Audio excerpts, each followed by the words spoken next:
Hello students, myself Mutturaju NP, Assistant Professor in the Department of Mechanical Engineering. I am working in Vidyavardhaka College of Engineering, Mysuru 2.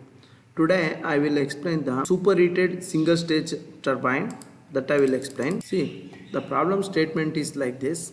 A steam turbine with the Rankine cycle works between boiler pressure 15 bar, superheated temperature 350 degrees Celsius and condenser pressure 0.08 bar pressure. The supply to the steam to the turbine is superheated. Determine the Rankine cycle efficiency. This is the problem is given to you guys. You have the given datas will be that boiler pressure and condenser pressure is given. Boiler pressure is given 15 bar and superheated temperature is 350 degrees Celsius and condenser pressure is 0.08 bar pressure is given. Earlier I have explained already about how the single stage turbine will works, that schematic sketch it is given. Now I will directly go to the pressure and the temperature, how it will be there on the turbine. First entry of the turbine, that is P suffix B is the boiler pressure, T suffix superheated temperature. This is the inlet to the turbine, and then boiler pressure, sorry, this is the condenser pressure. This is supposed to be the condenser pressure, that is 0.8 and condenser pressure, see this is the condenser pressure only 0.8 bar. This is the boiler pressure, it will be raised to the 15 bar. This is the schematic sketch you want to write. Now HS diagram already I have explained in the first video of vapor power cycle.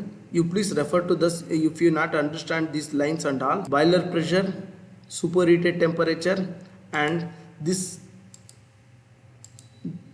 line supposed to be the dry saturated line. Boiler pressure 15 bar, 20 superheated temperature 350 degrees Celsius and condenser pressure is given 0.08. This problem can be solved by using the molar chart as well the table.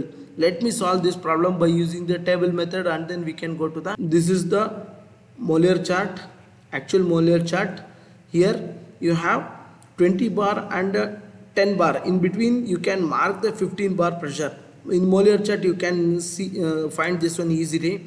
This is supposed to this 350 bar, sorry, here it is 360, it is 350 degrees Celsius temperature only. The inlet expansion on the turbine, it will be like this. It will be expanded from the superheated position to the liquid plus vapor phase. See, this is the dry saturated line. This line is dry saturated line. Therefore, it is expanded from H1 enthalpy to the H2 enthalpy. I hope you are understanding. This is the, see, H1 to H2, it is expanding. You want to note on the H1 and H2. How to do this problem? Let me tell you with your table. So turbine work it is equal to H1 minus H2. I hope you are understanding. H1 minus H2 is the turbine work, H1 to H2. Next, you want to prepare the superheated table. In the thermodynamic data handbook you can get it. Superheated table you have to go. Here 15 bar, 350 degrees Celsius. What are the properties of the steam that you please note on? These are the properties of the steam, that is specific volume, enthalpy and entropy. These are all the things you please note on this. And the superheated temperature at this particular point you want to note on. Since the entry to the turbine is dry saturated, entry to the turbine is dry saturated, superheated, it's not dry saturated, it is superheated. This is not it's not correct, it is superheated, not dry saturated, superheated. Therefore H1 is equal to H soup and S1 is equal to S soup. Next you want to go for the next table where you will have the condenser pressure. At condenser pressure you note on all the values. A specific volume you want to note on. Since in all the problems you want to note down the specific volume of the at condenser pressure, because you want to go for the what you are at condenser pressure you will note down. Next, superheated steam expanded on the turbine. This is expanded on the turbine like this. This you are note down. 350 to 0.08 bar.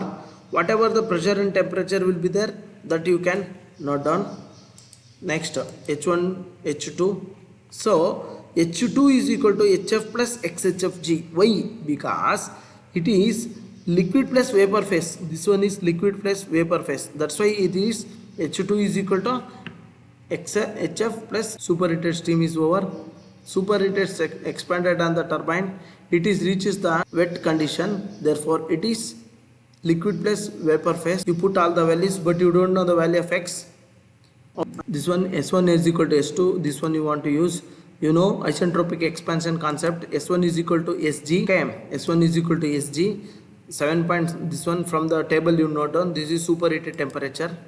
Superheated temperature and the boiler pressure. S2 you can equate this one at SFG. This one equate. Then X value you will get. This will be the X value. Next H2 is equal to this one 0.85. H2 and HF is equal to H3. Therefore, you because wet steam fully converted into the liquid phase in the what? In the condenser. Therefore, H3 is equal to HF. For pump work, you know already I have explained you people how to take the pump work. Boiler pressure, condenser pressure, you have H4, H3, but H4 minus H3 you can note down. But H3 you have the value, but you don't know the value of H4. That's why you want to go for this calculation, that is VF. I already told you people to note down the value of 0.0010004 of VF value and then put in this equation, you will get the answer. So see 15 bar, this is 0.08 bar. Put in this equation all the things and then you will get the pump work. Therefore, you can get the put here, you will get the H4 value. See, if you get put in this one, you will get the H4 value. You got the H4. When you got the H4 value, then turbine work you can calculate W turbine H1 minus H2. Put the values, you will get this one. And then condenser work H2 minus H3. Already I told you people that from wet steam to the full liquid state, it will be condensed. And then this value H3 is equal to HF at condenser pressure you want to take. That you already took. Okay. Therefore, boiler, the amount of heat energy that is supplied to your fluid H1 minus H4. H1 minus H4 you have. Then QS is equal to 3148.7 minus 3117.5.4. Therefore, QS you got, network you got, network you do, network it is over. Next, Rankine efficiency. The Rankine efficiency is from the boiler to the engine, it is supplying, it is delivering some amount of the work. The network it is equal to turbine work minus pump work. As per the second law, the efficiency will be given your W network divided by heat supply. Therefore, 924.1 divided by 2973.3, both are in the same unit, that is kilojoules per kg, kilojoules per kg.